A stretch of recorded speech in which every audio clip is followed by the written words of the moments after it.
Alright, it's time to end this, but how? How'd you find me? Heard you on the radio. I was surprised to hear you were still alive. But your wife never doubted. Susan, is she? She's fine. So's Jack. She'll be She's the reason we're here. We're bringing you home, Wolverine, Jack. what are you doing?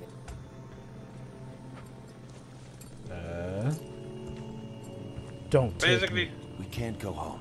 Not yet. yeah, Charlie thinks it's best to just You're give never up. gonna get inside that tower.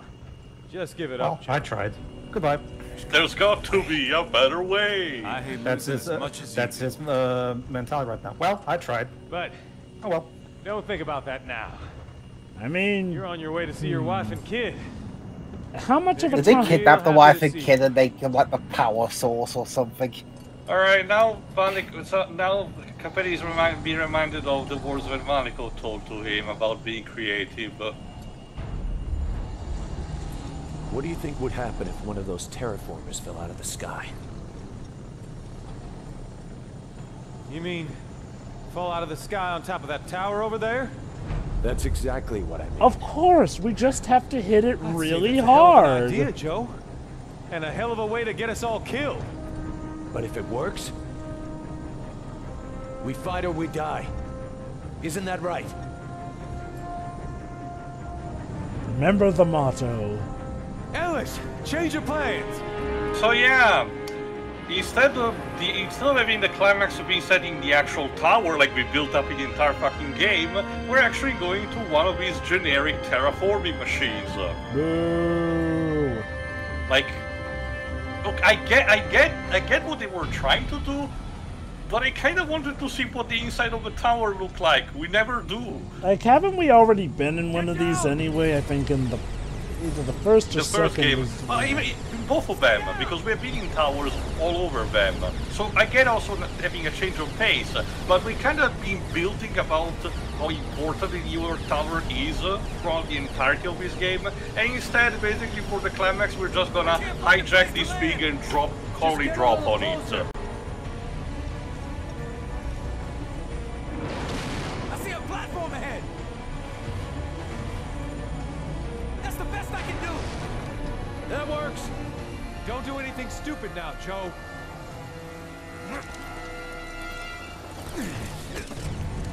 Ellis and I are gonna look for a place to land.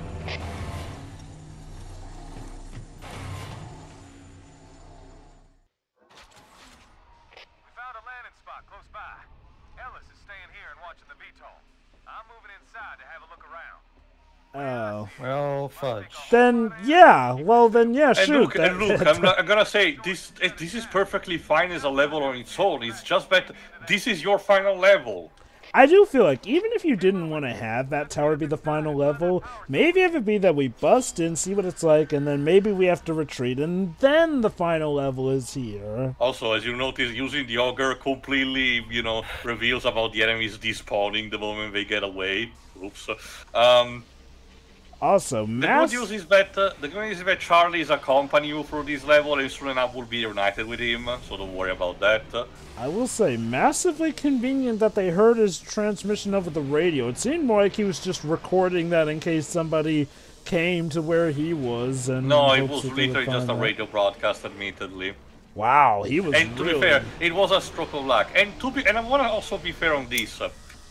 It's nice also that at the very last, at least at the very end, the game actually has Capelli deciding on his own what's best to do instead of caring once more about his stupid family, and going back to them. And now he's actually doing what's right for all of mankind in this case. At least I appreciate that, but for once we're not, overthinking about his family. It does help give him more agency as well by letting him make the decision properly. Again, I just wish we had a better thought process for having the final level. Like, maybe it was because the game was... I cannot even say that the game was rushed, because Insomniac did took 3 years instead of the usual 2 in order to make this game, in order to polish it more and refining more story and gameplay. So there was, I don't really think this final level was rushed away. So this probably was an intentional decision, and I just cannot really approve it. I I will say this. I kind of find it silly that for all the buildup we have about how Malikov will need to put in intense calculations and whatnot to shut it down, that our final plan literally just resorts to, let's hit it really hard with a colony drop. I mean, yes, with a colony drop, but still, when you get down to it, it amounts to, let's hit that device really, really, really hard. Again, it's supposed to be a throwback to what Malikov was saying to Capelli on the train, and the idea that the Chimera are a perfect killing machine, but they are not able to improvise, adapt to improvisation. So a plan like this actually can be more effective because that's literally not what they're expecting. And again, because of this, also we don't have angels in this game. I get the idea. Maybe the thought process is that with Daedalus defeat, the Chimeras don't have any more chain of commands, and as a result, that's also why they split up in between Feral and the hybrids. But I don't know. It just feels also odd that they won't have. Oh, there's Charlie. That they won't have also angels guarding the tower or something. I will say also, it's kind of a shame that we don't get like at least one character from, like, you know, each past segment come and help us out, at least to help give meaning to the journey we had. To be fair, only Charlie makes sense because they did add a vehicle that they could use.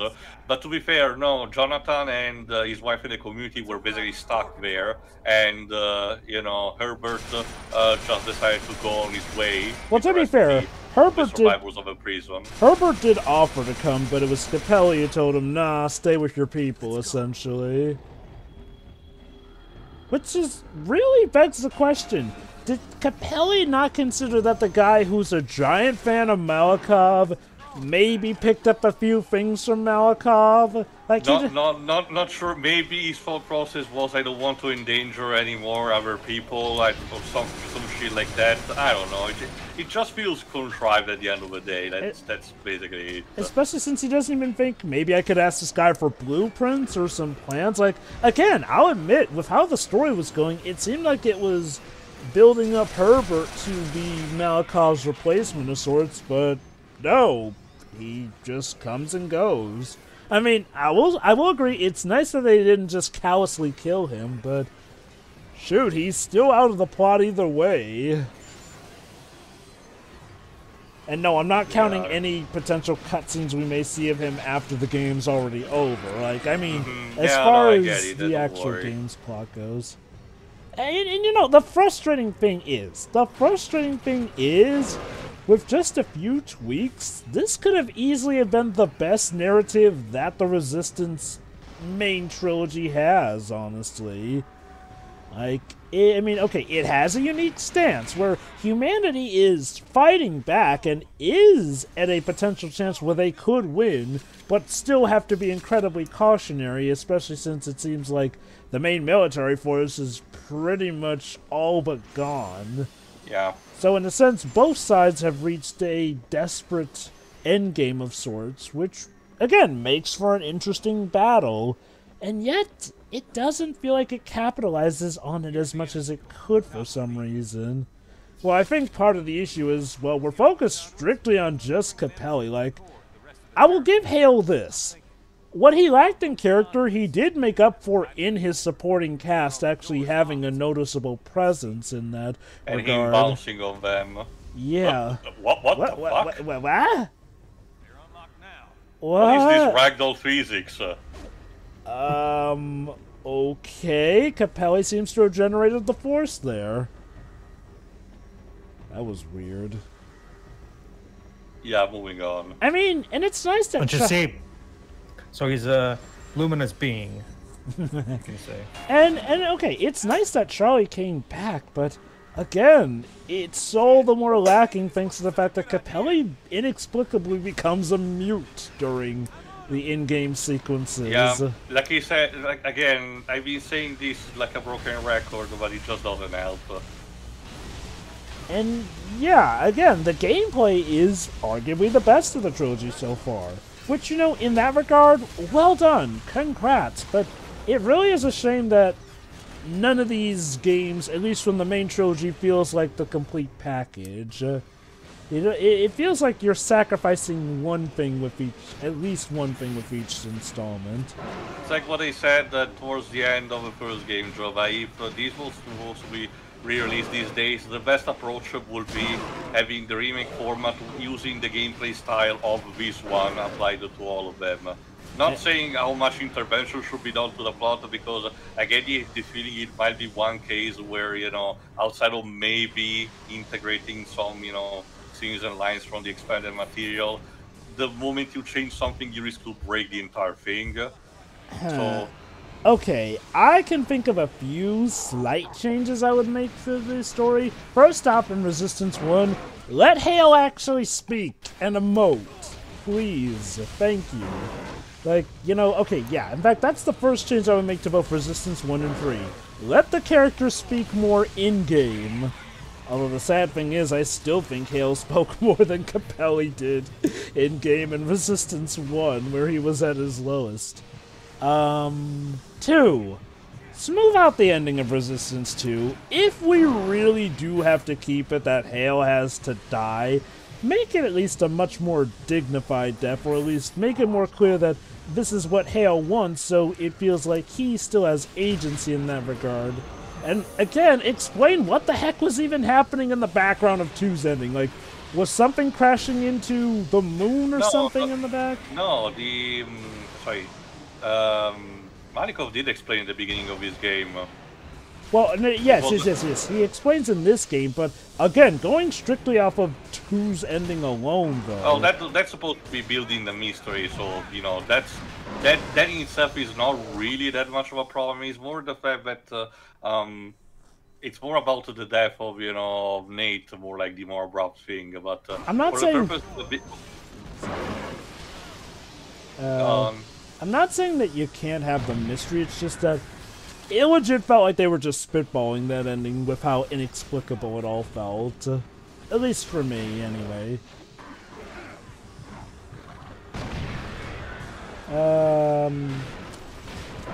Yeah, no, I'll admit, I do agree with you that probably the best thing for a remake trilogy would be implement the gameplay free. Maybe they have to keep the changes to 2's gameplay because technically that's tied into, like, Hale's formula and his system now, making him more... Maybe technically the regenerating alpha technically, but, you know, there is no excuse to still keep the 2 weapons at a time limit. Oh yeah, definitely change it to a weapon wheel. And okay, maybe with 3 we could let there be more banter as well between Capelli and company. And again, I don't think it would change too much if maybe somehow more characters from the journey, ones who want to help us anyway, do show up to aid in their ways here and there. It wouldn't be... Yeah, when you said the journey, is that like something going to help save the world? Okay.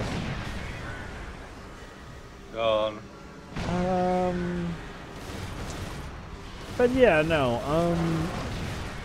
I don't know if it's just me also, but something about this ending, so far anyway, doesn't feel as climatic as the other endings. No, like I said, in itself, these places is a fine enough level, nothing really that much problematic on it, and you showcase the machines moving, turning, like that, but for being the final level, outside of the challenging factor, which feels, you know, appropriately for the escalation, it just doesn't feel right to be the final level. At least with both 1 and 2, the places you've been with the control by the Chimera made sense, you know, to be more appropriate for being final levels. So, I don't know. I think it's like, this feels like a mid-game level, or a penultimate level, but not a final level. Again, if we didn't spend that time in the stupid prison, maybe we could have had something better too. Maybe. Like, God, that prison level really does feel like a big-lipped alligator moment. I mean, the only story purpose it really serves is to kill Malikov, and he arguably died before we even got there, so... yeah. Also to give you technically the final weapon. Oh, let me guess, if you touch that spinny thing, you die. Which is why we had to, you know, destroy the energy bars in order to slow it down. Let's Damn run you. through it. Ah! Damn you, aliens the- and your... Graves, we don't want something like the fucking initial trapdoor in Resident Evil: The Final Chapter. Thank you. Damn you, aliens and your giant cooling fans. Again, that's the entire shtick of the Chimera. They only survive in very cold weather. Well, which, like I said, you think that's not enough? Like, it's already on a high altitude, and you know, the terraforming machine is working perfectly fine near one of the colder places that you terraform, in this case New York, and yet the hybrid still needs to, you know, wear the cooling you know, apparatus. I don't know. I see Anyway, they took you some Lord Slug. we need to take an elevator in order to actually get up. Going up.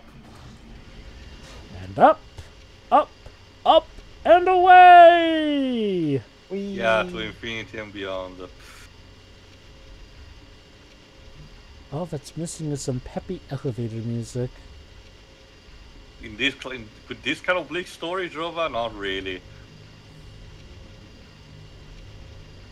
Alright, I think we have arrived.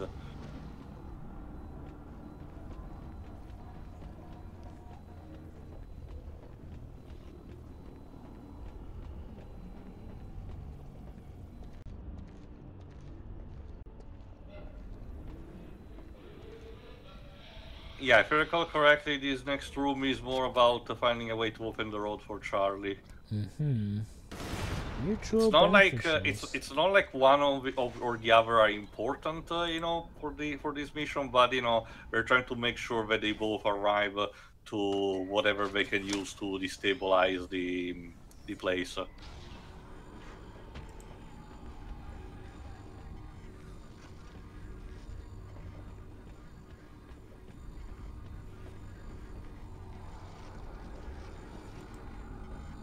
If I recall correctly, the enemy here has a couple of more of the shield drones.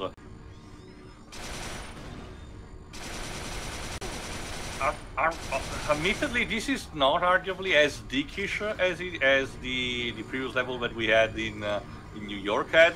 Although, like I said, in hindsight, it makes it completely pointless when you get down to it. But you know, try not to think too much about it. But at the very least, the combat seems to be a bit better, you know, in faring towards you.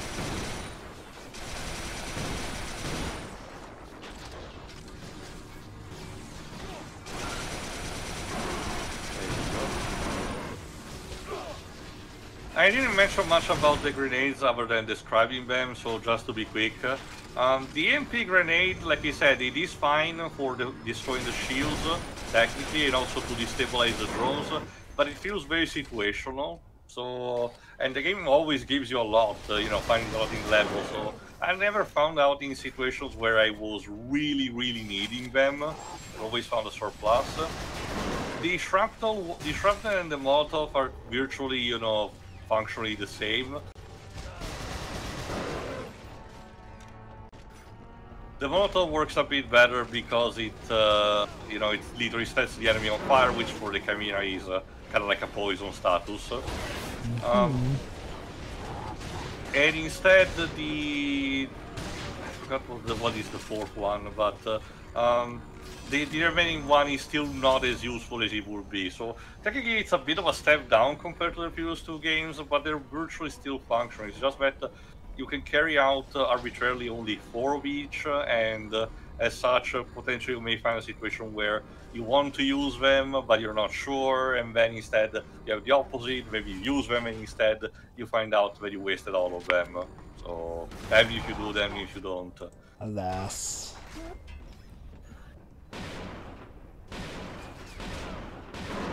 Go. You also notice that one of the upgrades of one of the early rifles that you get, the one, you know, towards the beginning, also makes it act a bit like a sniper rifle, just, you know, in the fact that it gives it a scope that helps you, you know, with the aim, but it's not properly like the Deadeye.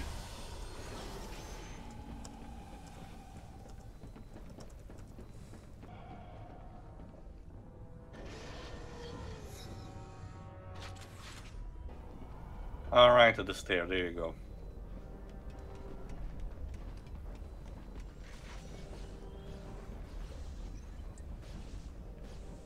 And yeah, again, despite the fact that you have Charlie around this pad, the fact that once again Capelli doesn't really speak, also makes the final level again a bit more impersonal. Like I said, the fact that the Nate did not speak much in the first level, in the first game.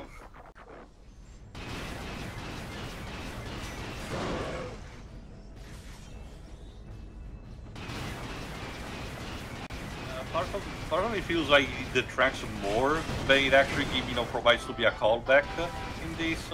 I don't know. And again, if Charlie was more constantly around, it would have helped, I suppose. But the fact that you spend a bit of a level without him is just unfortunate. Yeah, it's weird. It feels like these games have an allergy to, like, us actually doing stuff together, despite how much they hammer in the message that it is together that we triumph rather than alone. I think instead what the message comes across more like is that if you don't take action, the enemy will win more than anything. But again, the second game was all about taking out the task force, and trying to fight the enemy with a specialized team. Kind of like a bit, classic 80s action stories, a bit like the Predator, or the first Predator movie, or to an extent also the A-Team when you really get down to it.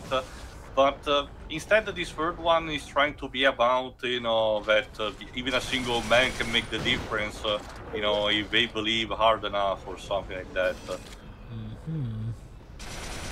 Or in this case, if they have these families spawning into action, I don't know. What is that phrase, Jova, about the American values? Family, apple pie, and the girl next door or something? What, sorry? I know that there's an old way of saying, an American old way of saying that the three most important things were like your house, apple pie, and the girl next door or something. I know it because it was quoted in that awful comic where, Avengers number 200, the one where the Scarlet Witch gets pregnant, and I'll just leave it at that. That was a thing. Alright. Sorry, Carol Danvers, my bad. Go on, Jova. So, what next? Again, it's just this small set of... Basically, because again, the military shooter genre was not yet gone, despite the improvements, we still have the mentality that was mostly coined when it comes to, shooters that were more popular around this time that were not the military stuff, was mostly stuff that is traceable to Painkiller, as in big arenas where the enemy is just presented, you do it and then move on to the next, which again in itself is not a problem. Again, a game like Doom 2016 manages to make them work just enough, and a lot of the games that followed did too. So that in itself is not really a problem. It's just that again, the Call of Duty formula also tried to blend in a bit also with the story that they had from what I've seen. So I think there was a bit of a purpose. It's kind of a bit similar to a lot of other shooters taking, as we mentioned, the wrong ideas. The wrong ideas from Half-Life in how to construct, a game with set pieces and how the protagonists behave. Which I guess it can be also, be applied to this franchise because, like I said, Half-Life was all about a game where there was almost virtually no cutscenes. You only saw the things from the perspective of Gordon Freeman. The characters talk to you, but you do not talk to them, Oh, there you go, there's Charlie. Over here. Just get me some weapons, I can move on. Yeah, just a minute, Charlie, we gotta get our weapons. Need to refill the gamer fuel. But to you, I don't think... Was Mountain Dew even a thing in the 50s? I'll cover you from I'm pretty sure maybe Dr. Pepper was. I guess it's a good equivalent. When was Mountain Dew invented? I had to guess either the 80s or the 1940. 90s. Ah, so there you are. Oh, wow, that Huh. far away. I wonder if it was always called Mountain Dew. Although apparently it got revised in 1958. So yeah, again, as it's custom with a lot of sodas and energy drinks and waves, believe it or not, they started as medicinals that you were supposed to take if you were sick. Ah, so back then there was a legit excuse to drink Pepsi in bed. It all makes sense. Although it's worth noting that the reason why Coca-Cola was called like that is that at the beginning it was actually using cocaine in its component, hence why it was also used as a medicinal. But it was actually substituted eventually with caffeine in replacing that. It's funny because they had to explain this to me when during the middle school years, before, as in the classes you take before high school, they actually did organize with my class, a guided tour at Coca-Cola factory, establishment, and they had to explain to us the history of a drink and stuff, and included also that, hoping that a bunch of kids with no real attention span will remember that.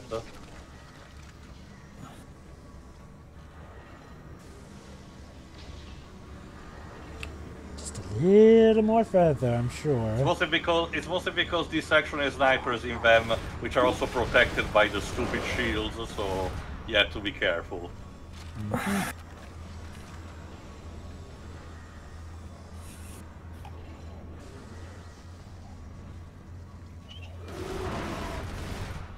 Yeah, I get it, Charlie, don't worry.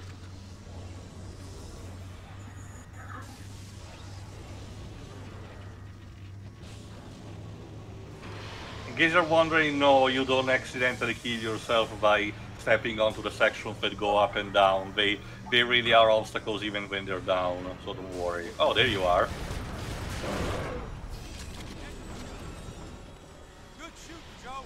Hold tight. I'm coming your way. What, no nice shooting techs? No. We gotta find a way through this door. I'm thinking we take down those shields, and we can override the door control. Alright. Lead the way. That's what we were to do, actually getting into the two different parts of this room. To lower the barriers and then, once again, shooting the energy bars in order to actually, properly lower down the controls. Cool. And of course, that also means reinforcements arriving, so...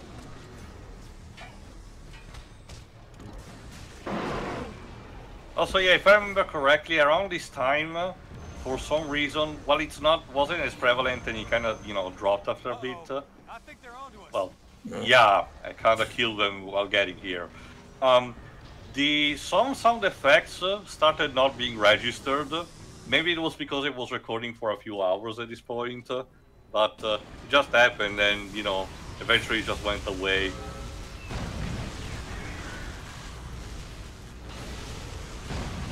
There we go. And yeah, again, the fact that the previous level introduced the Chimera with rocket launcher, which means actually that they're present also here, despite being extremely impractical. Why would you fire rocket launchers inside your own base, knowing well that they can damage, the walls? The right enemy hates the design of their base just as much as you do. That's the thing. If the Chimera were a more, less intelligent species, a bit like the Locust, it kind of would make sense that they would do counterproductive things like that, despite everything. But no, they're still supposed to. These particular ones, they're still supposed to be under a hive mind and working, as an efficient killing machine. But instead, look at Jimmy over there, keeping firing the rocket launcher like there's no tomorrow. I think he will do something. Nice try, little Timmy. Nice try. Halfway there. Let's get to the other side. Yeah, okay. It's not technically an escort mission, so don't worry, because okay, maybe Charlie can get damaged, but I never actually, see his Eldar go really that far down, so don't worry about this. Mm-hmm.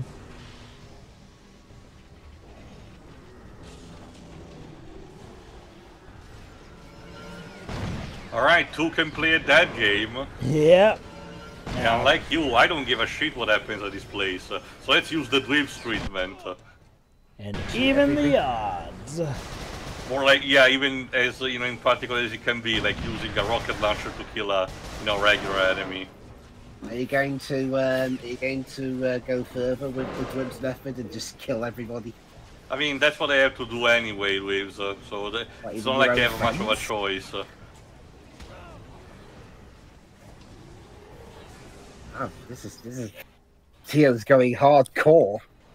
Well, that's also the thing, Waves. There are no real NPCs here that I can accidentally kill, like you did in Red Faction. So True.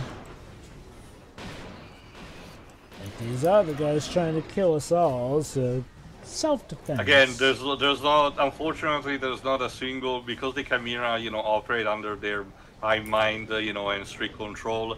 There's not, you know, a room for debate about their morality. Mm-hmm.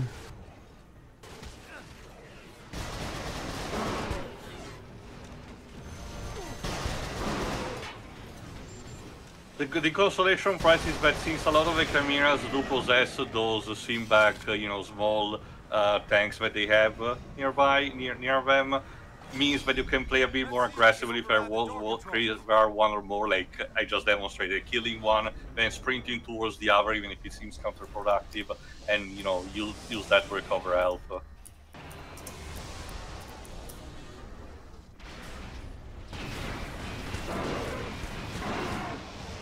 Alright, now it's just a matter of destroying the bars.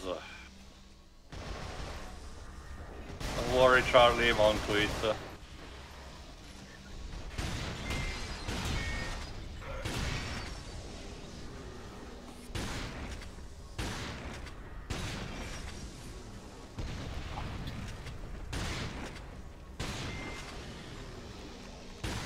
There we go.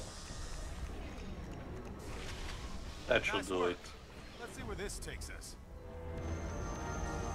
Fuck. Let's see. No, don't. We're getting close, Joe. I can feel it. We gotta find the core and destroy it. I'm gonna go find Ellis. Make sure we got a way off. Yeah, just jump over it. Charlie. You know, I'm not one for speeches. Oh, these. So I'm gonna leave you with this. Good luck. This is Susan Capelli. And this message is for my husband, Joe. I hope I'm not too late. Joe, I'm sorry I told you to leave. I believed that there was a chance. Or maybe I just wanted to believe there was a chance. But after hearing you on the radio, I didn't want you to go. It was a mistake. I'm so sorry. Jack's good. There's a doctor here. He gave him some medicine. And there's other kids for him to play with. But he misses you. I told him you would come home. You will come home. Won't you, Joe? Here's hoping. Please. Joe, please come home. There's no promise. And if I remember correctly, it's now. Let me see. Because again, as Charlie said, we need to shut down the core. Yeah, it's behind that door, if I recall correctly. All right.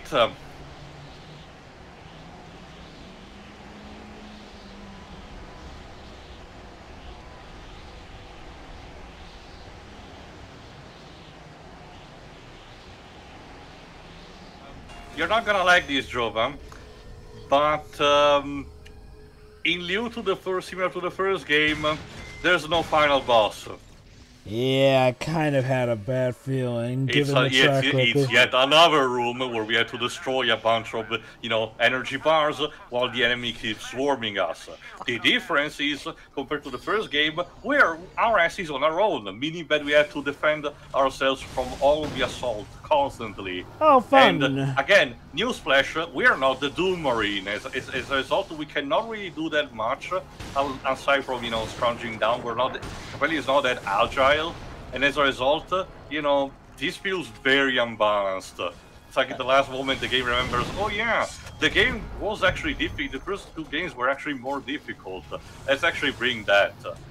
It truly is amazing. Nope, no bosses to fight, and yet, of course, you make it. I don't know if uninteresting is the right term, but man, talk about lackluster in the face of everything. Like, I mean, and I don't get it. Well, we've seen that they can do boss fights in this game, particularly, so why not a final boss sequence? Are we really going to have to go with It's not even okay. I get it. You did not even create a proper main Chimera antagonist like Daedalus was, you know, in the second game. Fine, I can live with that. But you're not having anything new for the final boss. Basically, Trova, what the game is going to try to have is in this particular, you know, set of hordes. At one point, it will spawn one of the gorilla-like enemies, the brute. And as a result, despite even you killing it, it will become sorta, you know, the final obstacle that you have to destroy before the game is over. So they're trying to make a bit of a climax with that. It's just that, no, that doesn't really count for a final boss. Sorry. There it is. And again, the jump cuts that you're seeing, because, you know, this section, like you said, is one of the worst in the entire game, and as a result, it requires a couple of tries.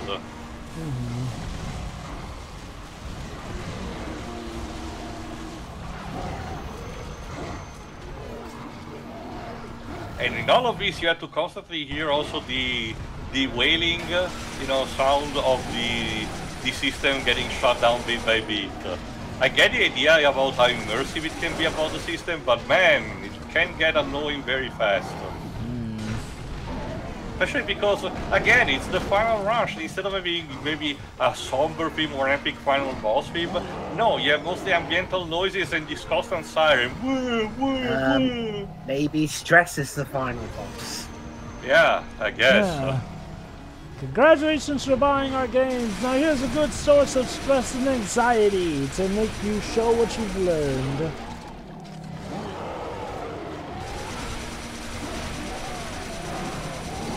Let me deal with the brute for continuing correctly.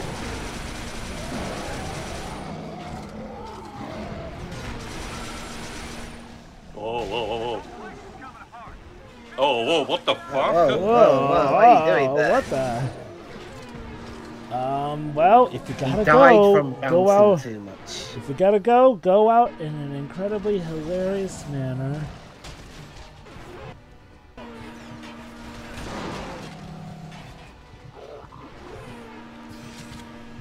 Alright, we're almost done.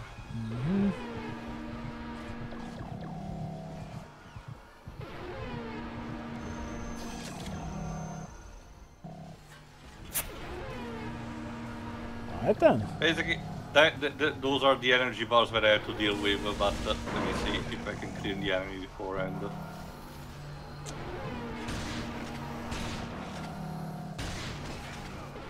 I'm trying to destroy your contraption here. Please be patient. Yeah. Wait your turn. Some people are just very inconsiderate. I know.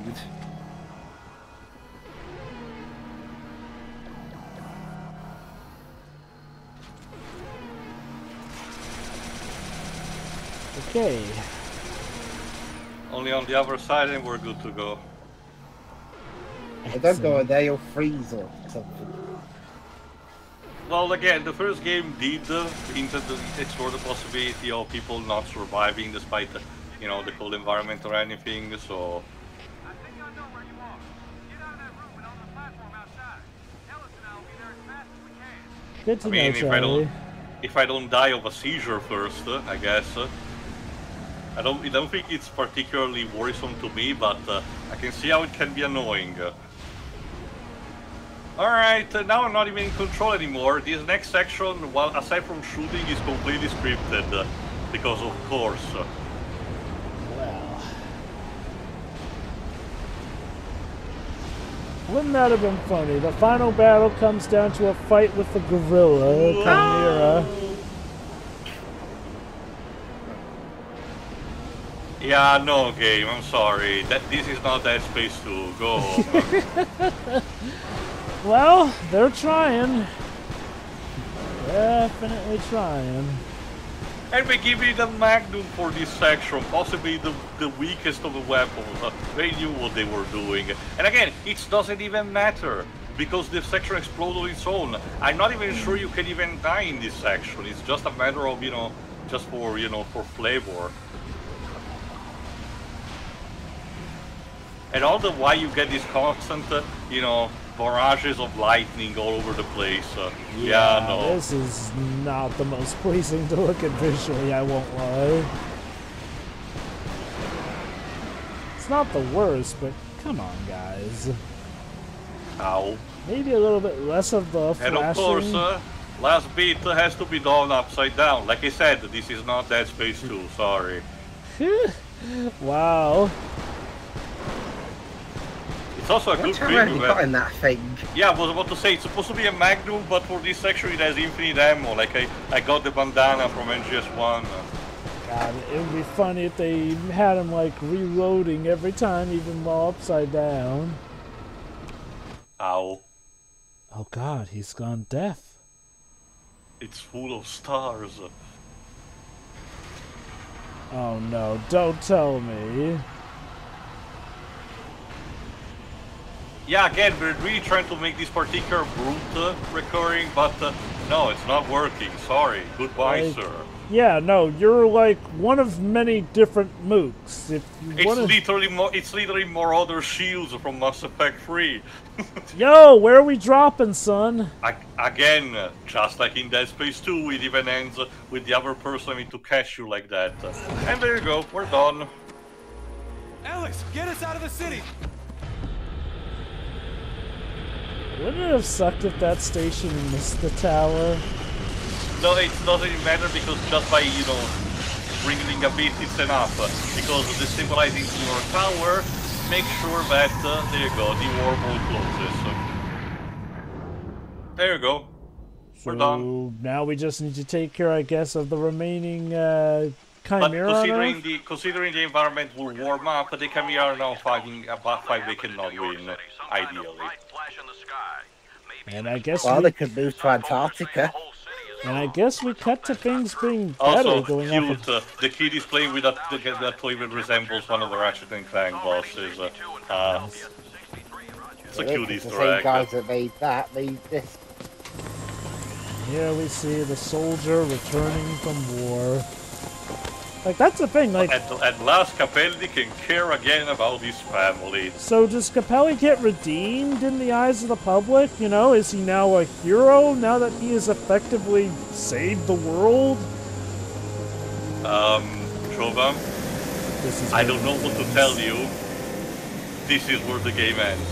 Oh my god. Like, I mean, it's Mind you, during the credits, we get at least a radio confirmation that all over the world the chimeras are dropping and mankind is actually reconstructing civilization. We're also getting, these kind of snippets that allows us for that. I guess. So at the very least, we know that this is a bit of an epilogue about how the fact that things will get better.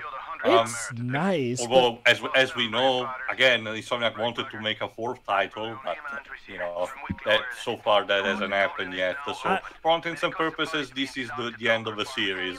It's nice, but man, compared to Gears 3, which had like a full-on celebration when you finally won.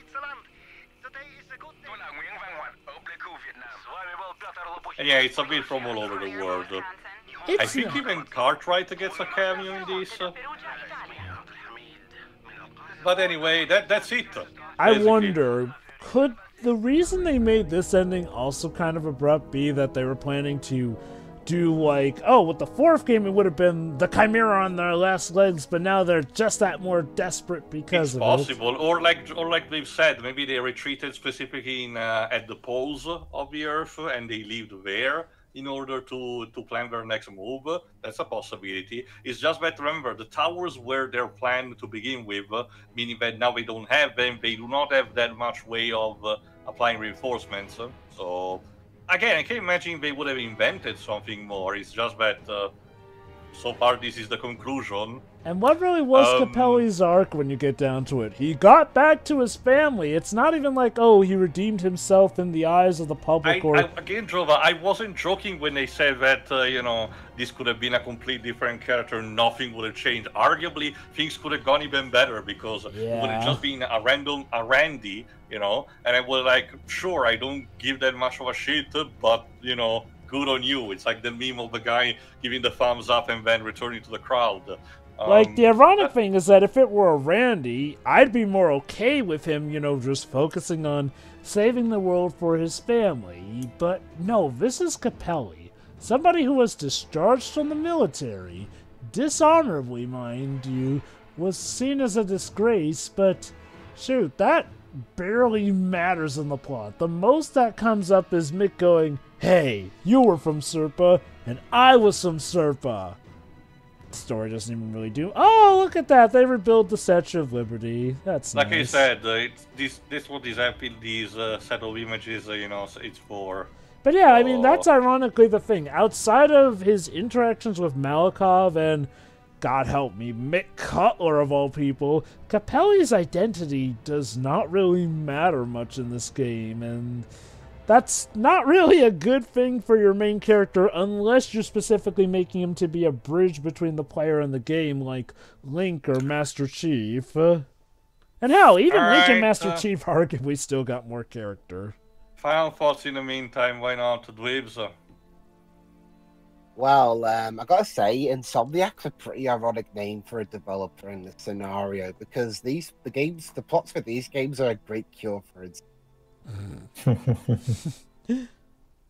Yeah, none of them are really that interesting. And this third game, in which Capelli or whatever you call them, literally kills the protagonist so he can take over as the new one, and he's about as interesting as, well, the bed I'm sitting on.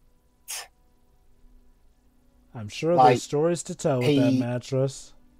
He likes his family. He's a soldier. And look at him. He shares drinks with No, King. that's Charlie. That's Charlie's group. But he's not in that shot. I'll admit, I legit thought that was Capelli just converging with them. My bad. And that's about it. He's just a family-loving soldier. God knows I haven't seen that before. The only thing that was missing if the cover was him standing, standing from the back, not looking at the camera only a 3/4 way. I'm surprised none of the cutscenes in this game just have him in his living room looking at a picture of his family. It could have been the title screen, just him looking at the photo of the family. A bit similar to, well, not obviously for different context completely, a bit similar to what Big Boss does in the title screen of Ground Zeroes. Also, I swear, that scene of Malikov's grave, it just really hammers into the point that Malikov wasn't even killed in the fight against aliens. He was killed by an asshole human, who also happened to be part of Serpa.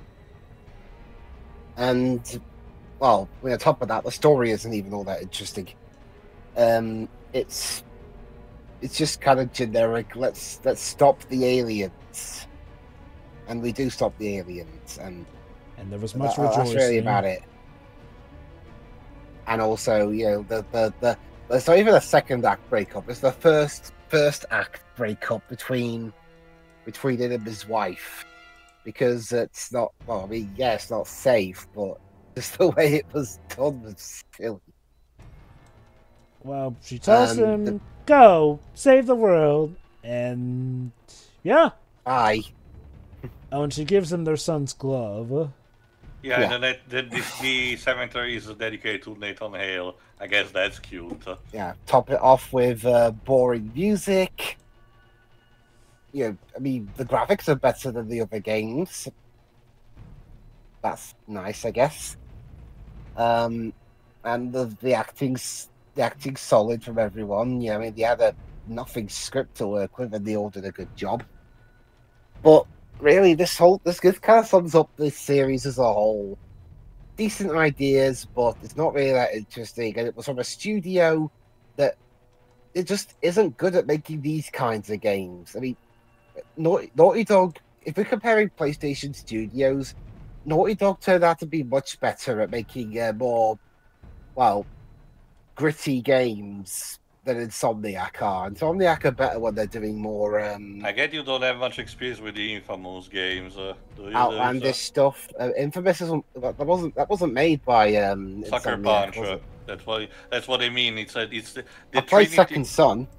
Well, the Trinity of Studios, did basically went through a similar direction, but offering different products. So that's what I mean. But yeah, Insomniac are better at making more for lack of a better word, outlandish games. Doing more gritty ones isn't their spiel, and I haven't heard much better things about Fuse either.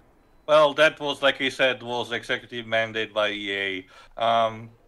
What's the name? Sunset Overdrive was, despite the violence in it, is much more lighthearted.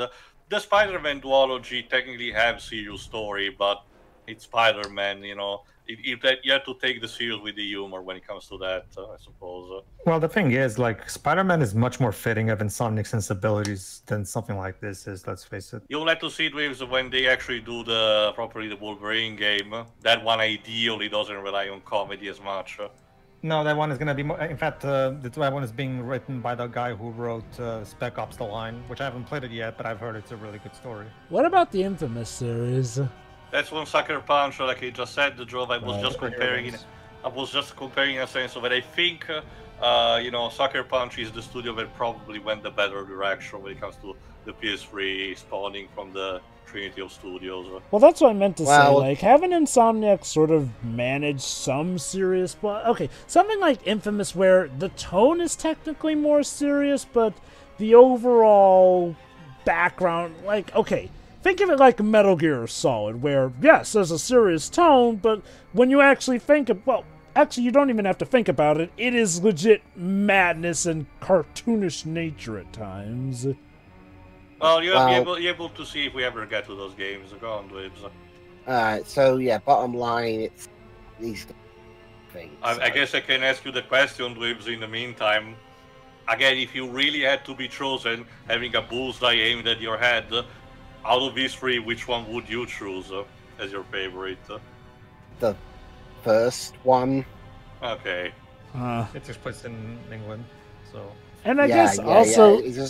It just allows me to make fun of my own country. And I guess, ironically, the first one probably has the most straightforward plot in that regard. Like, American comes to help Britain and technically succeeds. Mm-hmm. Alright then. Pedro. Yeah. Okay, let's talk about the game first. Okay. The plot, okay. I was saying at the beginning, at the end of Resistance 2, this better pay off. It didn't really, not really, especially considering the baffling decision to turn Capelli into a completely different character. I mean, what was even the point? You could have so easily created a new protagonist and told the exact same story you told here. There was no need for this. It's so ridiculous. Okay, the story itself is not particularly compelling for the reasons I've already explained. The game doesn't do... Again, one of the big things about these games is that I think their stories are clearly meant to be more just like excuses for the gameplay. Rather than, I don't think a lot of thought went into these stories, honestly. Like, I haven't seen the Killzone games yet, but it is starting to feel like a lot of these shooters of this particular generation of consoles, who properly stood the test of time, even, and the deletion of their online servers was definitely the Gears of War series, it seems, because like we've seen in our commentaries, the original Gears of War trilogy. Well, they still have their multiplayer on, but even when eventually Microsoft does close down the servers, those games will still have excellent single-player campaigns to keep them going and be enjoyable. These games, on the other hand, yeah, I can definitely tell that these games were definitely made more for the multiplayer, and I can definitely tell that the story aspect of them was definitely more of an afterthought than anything, because a lot of them lack all the qualities that make Insomniac's story so good. Like, I'm not even talking about in terms of tone, I'm talking about in terms of good writing and characterization. Like, even the second one, which is written by T.J. Fixman, even that one is not particularly. I mean, it's the best one, definitely. But man, that ending. It has been my theory over the course of these 3 games that maybe this was the equivalent of trying to fit a square peg into a circular hole, where, again, this new style Insomniac were clicking with. And I'm not going to go on a limb and say that, oh, Sony were absolutely forcing them, but I do think that there may have been some bout of, hey, guys, this is what's in. Make this. Pretty please? Thank you? Okay. We'll see you in about a week or so, or year, if you get my drift. Okay, we'll do that, but you'll have to let us make a shit ton of Ratchet and Clank games at the same time. Sure. Right, But, yeah. Okay. Here's the deal. Okay. I get it really is starting to... I have to... after playing through these and experiencing something akin to the other shooters of this era that Teo has already done for us before these, I'm really starting to appreciate the Gears trilogy even more, because Cliff Bleszinski really fought ahead when it came to making those games, because he, aside from putting all that effort into the multiplayer, the single player had the same amount of effort in comparison, where in games like these, it doesn't feel like it's the same full package. Not that the multiplayer of these games is dead, outside of fan efforts, of course. All these games have left is the campaign, and while the gameplay, especially of 3, is good, it's not, the fact that we can only play in the campaign makes it so that these games don't really have much in terms of long-standing value.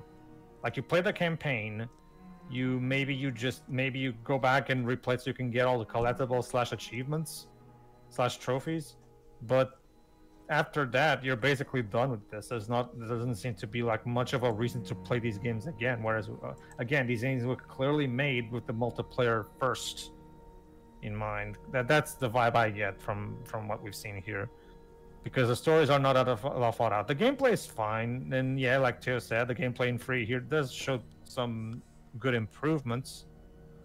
Overall, they're just standard FPSs from what I can tell. It doesn't seem like, to me, like that this is all that like, it doesn't seem like they're doing anything here that other games haven't done before.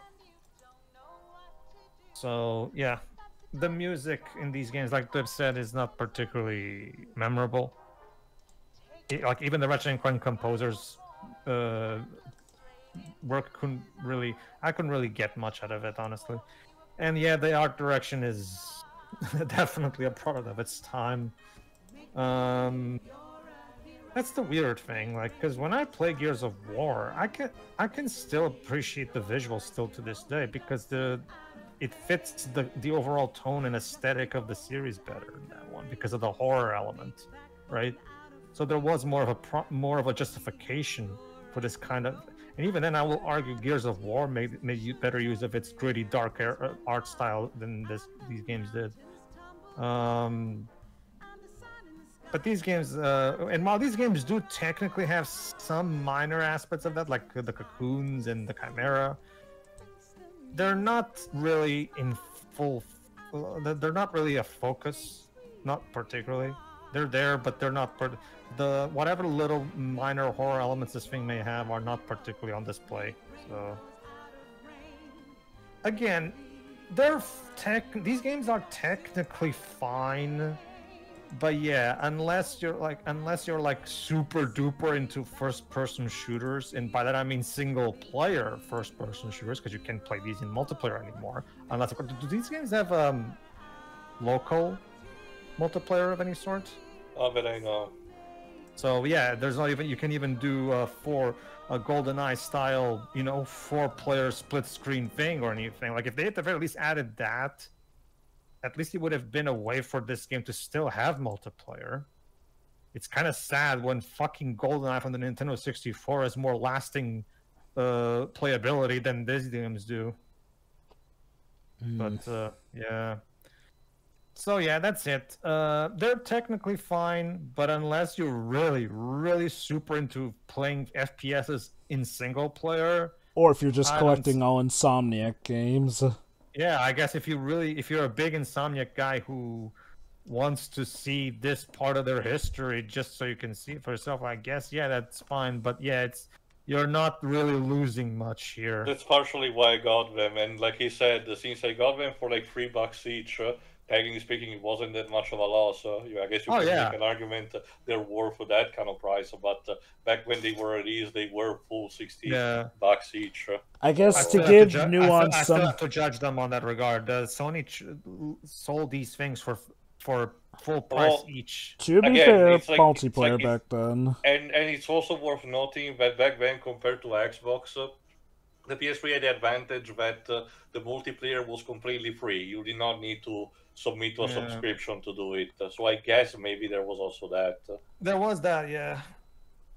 That being said, yeah, like I've said, it made the complete focus on multiplayer made it so that this game could not stand the test of time. Like in an era where we now have the servers closed, the main reason for these games' existence is basically gone now. Like the campaigns are not good enough to be worth time.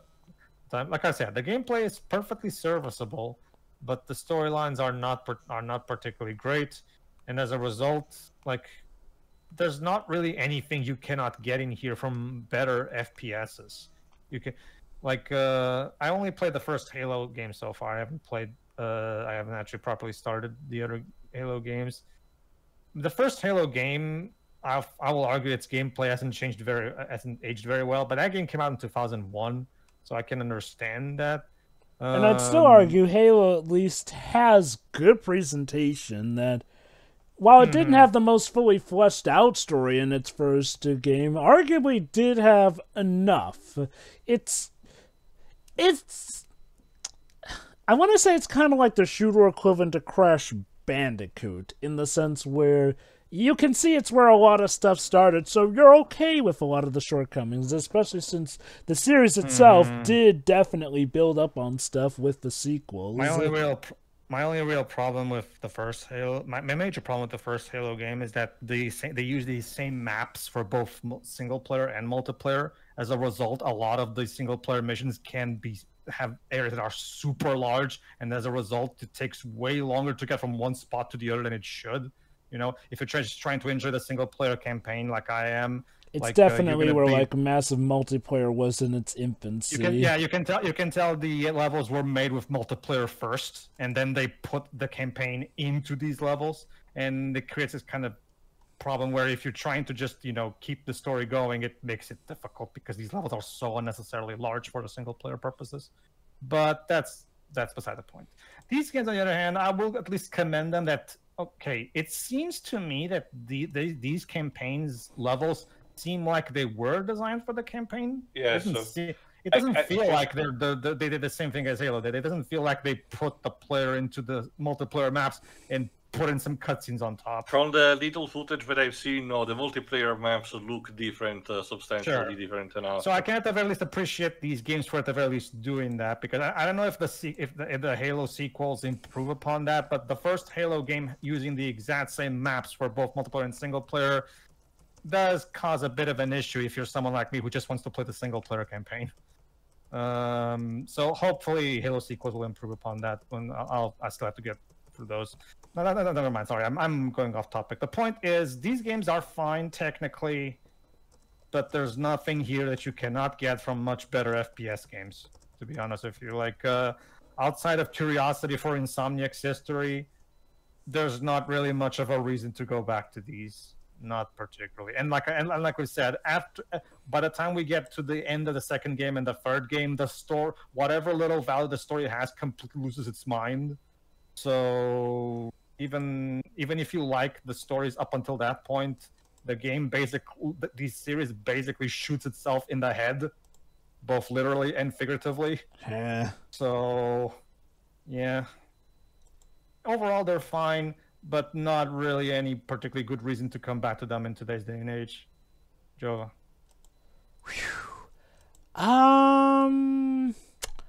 Well, I still am trying to process what it is I saw. Okay. I'll preface this by saying this was not necessarily a trash fire. Like, technically, these single-player campaigns feel functional, playable, and they feel like they do have enough substance to the point where I could say, especially for the reduced cost that TO got them at, they're worth a look, maybe. But in terms of a series to go in depth with, as in to really commit yourself to, just going off of the single-player stuff, I would not recommend this series. Like, get it at a sale, but, like, I will say this. It's not a trash fire, but it is still a mess across these 3 games. Like, each one has to change up its gameplay style, notably. It's not the worst bout of change, but it is about that can leave the player a bit confused. The other thing that changes from game to game is how they handle their story. Like, 1 minute they'll have it that, oh, everyone but the protagonist is a chatty Cathy. Then in 2, oh, we actually are fleshing out the protagonist, but uh-oh, he's dead at the end.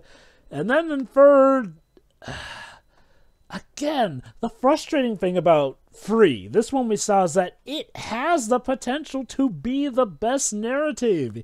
And it's so close, but the little things, or big things, if you will, depending on how you see it, ruin it from being a great story. And I'm not even sure if I can call that story good, since a lot of it amounts to Capelli doesn't want to save the world until his wife tells him to, so he goes on a United States hopping trip with Malikov, who then dies to humans.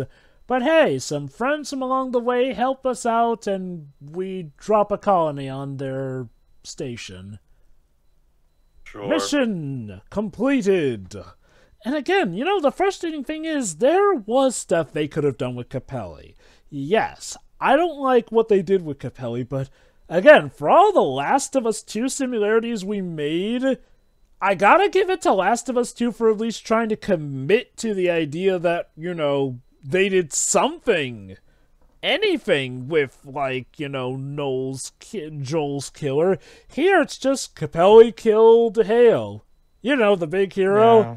And outside of the intro, which tells us he was dishonorably discharged, there's, like, nothing we get from this. Like, it feels like they got cold feet. It feels like okay, we're gonna have an edgy thing where Capelli kills Hale and it takes over. And then we get to the 3rd game and they don't follow up on that. This practically feels like a reboot. Now, I am aware that they got... if you're going to do something like that, at least fucking commit to it. Now, I am aware they got a ton of backlash for how that ending went, so I can maybe get some of the panicking, but it feels like they overcorrected if that is the reason. Well, again, Jova, that's what we see for this. Like I said, even if I haven't seen it entirely, apparently all that characterization transitioning from Capelli to Capelli to 3 happens in that godforsaken novel, apparently. True, but, like, part of me wonders if that was always the plan, or if that was them responding to the feedback of Capelli, who I imagine was not particularly popular with characters after how something that I learned over the years, Jova, is that no real long series, aside from very specific occasion, manages to have a decent amount of pre-planning that completely goes through 100%.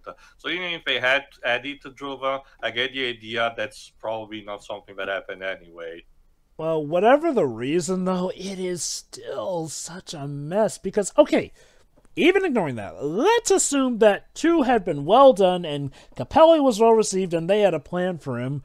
What was the plan for him in this game? Like, I could easily think of several character arcs they could have given him. Warren, weary, just wants to see the end, or for as much as they focus on his family, I feel like they don't actually draw up on their relationship well outside of, it's his wife and kid. Look at how he cradles the glove of poor Tiny Tim, I mean Jack, who's sick. But it's okay because Jack is magically better at the end.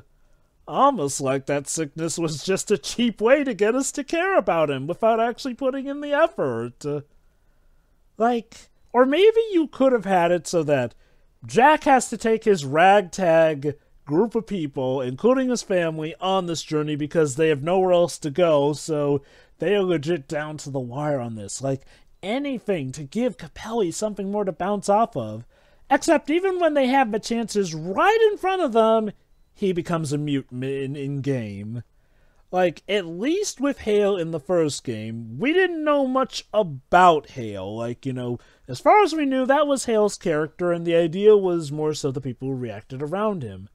The thing was, though, Hale developed into someone who talked more, and Capelli blatantly, definitely had a personality in 2, which just gets removed, I guess, unless you're reading the novel, but novel or not, Capelli goes from being, as boisterous, hot-headed, and outspoken as he is to just a soft-spoken, meek, generic character. I hate to say it, I can't glean much personality from him. I'm a guy who likes to dig deep and, see some latent ideas here, and I see ideas, but at that point, they are legit just concepts at best because his character is not defined in the slightest outside of just, he cares about his family, yo. And boy, he sure gets back to his family. So, you made a character less than what Hale originally was, and given how one of our main critiques of Resistance 1 was how little character Hale had, that's quite an achievement. I will agree with you, though, our supporting cast of characters is pretty nice for the most part. Save for most of the psychopaths, especially Mick Cutler. Because the thing is, sure, evil human, one who used to work for Serpa, but we only learned that at the last minute, and I'm guessing that's the reason Mick hates Capelli so much and wants him to suffer? It's not clear. I remember from the intercom, we did not even know who he was until way later into the mission in the prison. Which begs the question, how did he find out? If I remember correctly, looked into his things. Remember, they sequestered your entire arsenal at the beginning. Then I assume by the time we're at the complex he has to know. Otherwise, he only looked through Capelli's things after Capelli fought in the arena and then may or may not have escaped at that point. It's all just so contrived, and why not build on that fact that he's an ex-fellow member of ours? One who's maybe grown bitter because he too is discharged. Again, it doesn't feel like it matters much because, from what Tio told us, the military is more or less defunct at this point. So, again, it's an interesting plot point, but they don't do anything with it. It boggles the mind. Especially since we know these writers can do better from other projects.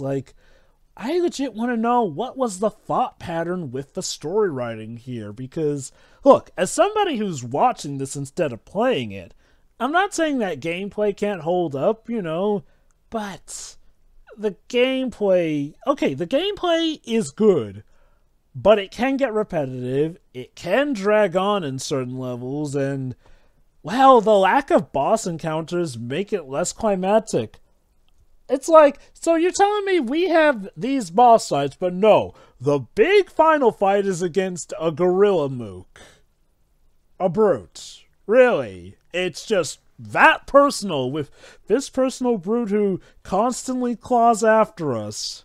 Also, don't forget, Java, the actual fight against Mick Cutler, which is the only instance in the entire franchise where QTEs are used.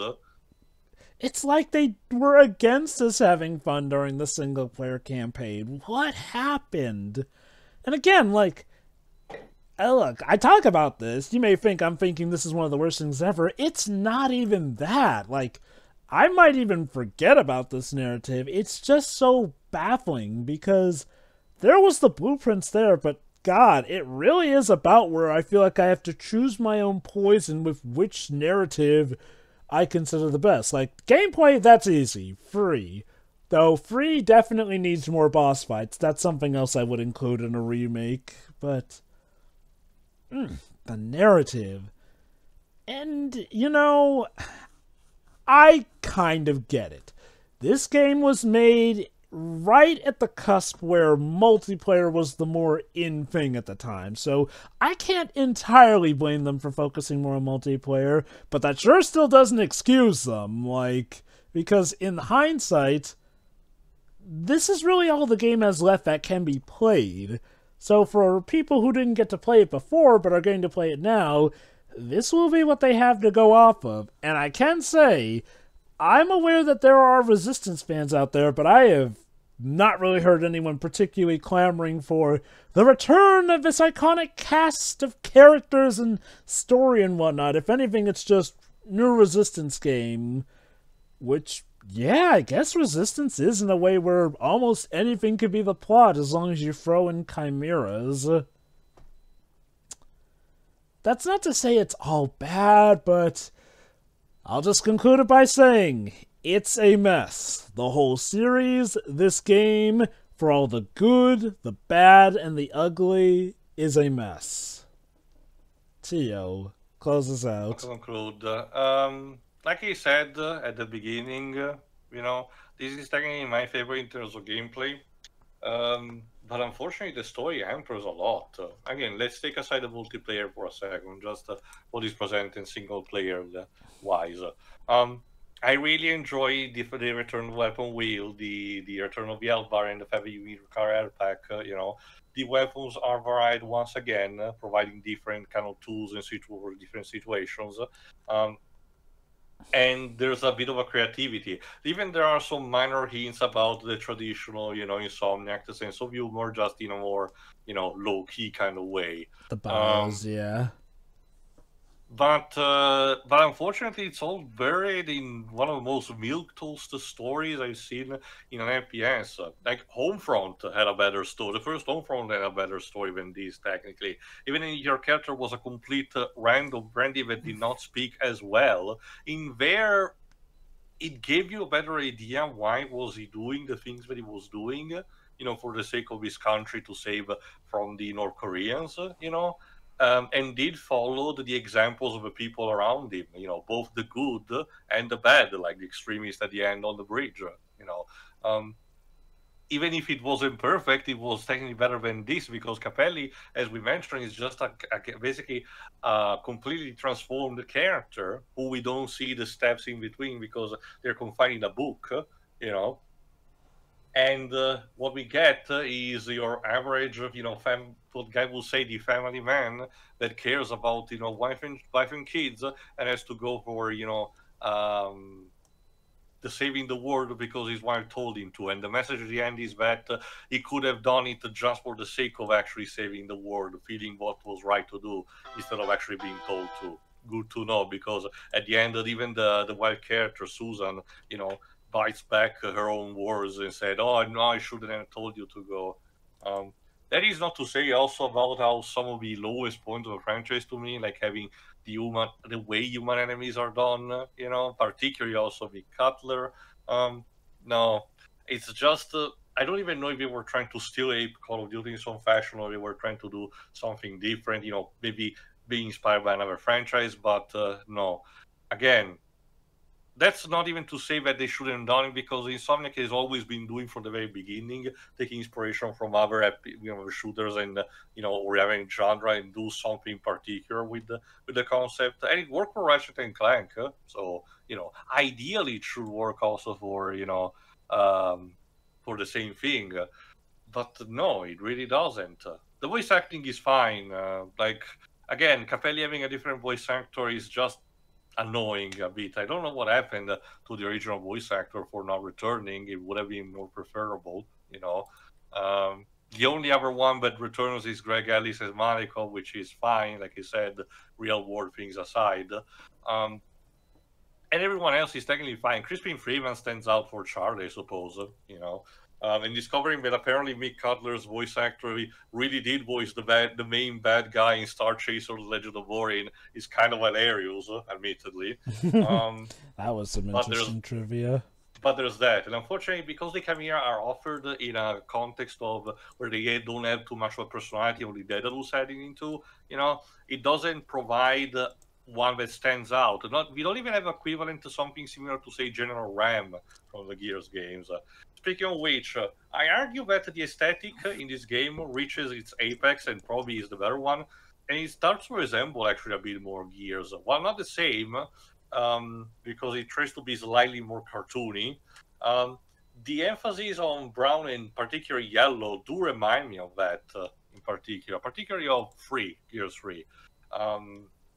I guess not Judgment. Judgment had a bit more emphasis also on the orange, which too had. But it does remind me technically that. So I like also the way the presentation is done in this. I just really wish there was a consistency between the plots. Like Dave said, technically speaking, the plot of the first game is the safest one, but I don't think it was particularly interesting at the end of the day. And really, ending aside, I genuinely did like what 2 was trying to do. Despite aping up Call of Duty, it tried to be this more frantic epic about, going from state to state, porting the Chimera in over-the-top fashion, having your own, Team America, War Police kind of team. It would have been cool. And like I said, it probably would have been even cooler if Hale at the end gained superpowers and became essentially the gameplay would have been a combination of superpowers and shooter, giving also a bit more of an identity to the game. But no, we needed to have the shock value at the end of just shooting and then promptly forget, because quelle surprise, people got pissed off by that. Wow. I'm honestly surprised that they were shocked by the reception to that. Like, guys, come on. You had to have known that was going to ruffle feathers.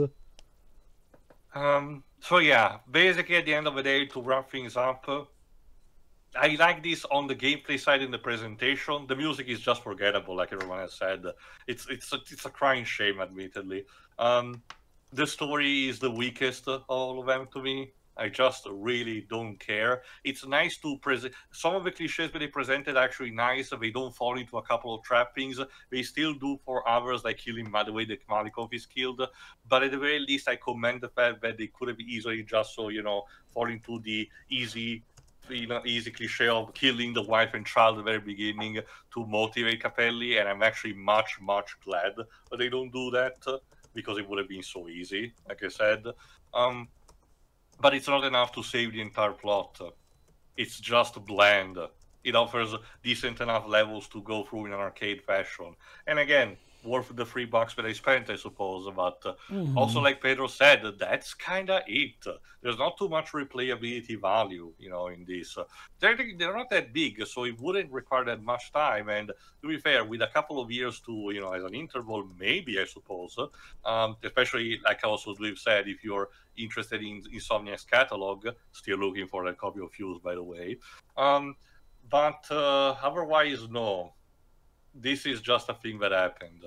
And like I said, all the way back to Resistance 1, if this was the only thing that Insomniac did during the PS3 era, I would be much more pissed than that. So I'm going to take even the oversaturation of Ratchet & Clank games that we got, because at least those, even at their lowest, they're still fun experiences with, at worst, okay plots.